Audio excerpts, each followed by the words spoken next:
We are all aging from birth. Baby boomers are living longer, healthier lives. Yet, like previous generations, we shrink in fear of our own aging and the thought of being cared for by others. Dependency and loss of control are the biggest fears that we have. Many have observed their parents experiencing a lack of choice, dignity, and privacy in care settings.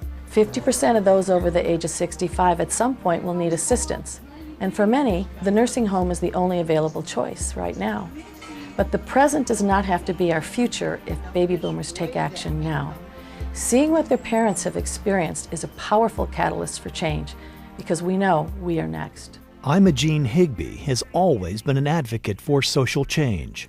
What does that mean, taking it under advisement? Do you have a regular staff person concerned with... Today, she has more reason than ever to transform an entire system.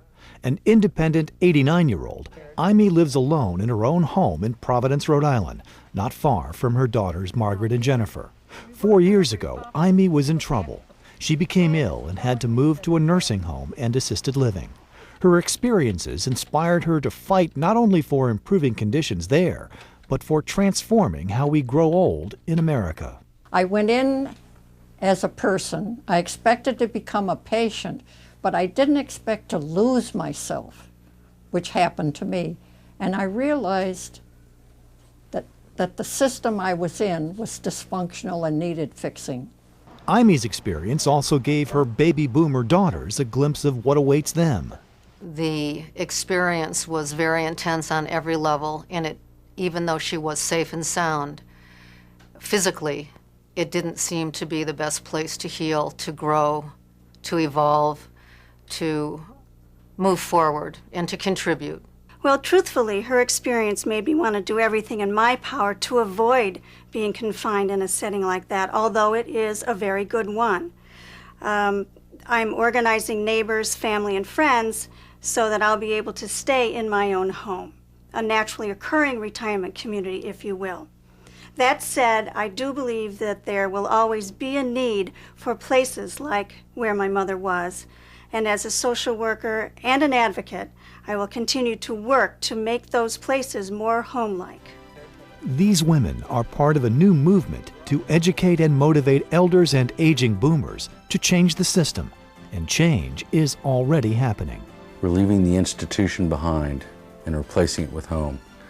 And in these homes, small groups of people get up when they want, eat what they want, make their own house rules, and most of all, we observe the protocols that we all know and understand about how to live with each other and observe each other's homes.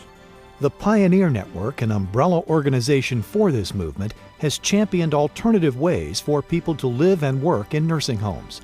Now they are expanding the focus to other senior care settings and are taking on the whole culture of aging in America. There are 4,000 more nursing homes than McDonald's in our country, not to mention thousands of assisted living centers. So change will take time. But I found a lot to feel hopeful about. I found places that look and feel like home. I interviewed dozens of workers who were excited to come to work every day. And best of all, I found that a lot of these places were solving costly problems and were affordable to everyone. This movement is grounded in values of honoring individuals and creating strong communities. If you can bring those values and that vision to all settings, wherever elders live, that will be a very exciting future for all of us, for our loved ones, and for ourselves as we grow old. I just hear it, I feel that the change is coming, and it makes me very happy. Since its inception in 1997, the Pioneer Network has grown in strength, knowledge, and number. They are showing that change can happen. No matter where we choose to live our older years, the fullness of life is possible. The Pioneer Network is working to replace the traditional nursing home with settings that are really home, in both environments and relationships. They are also promoting new alternatives for continuing to live at home and in the community where generations can thrive together. Finally, they are connecting with consumers and advocating for better public policy so that these choices will be available and sustained. Well, the Pioneer Network thinks we all need to learn more and take an active role in how we age together. There's been a great focus on providers, whether it's nursing homes or home health providers or physicians, and that education's got to continue.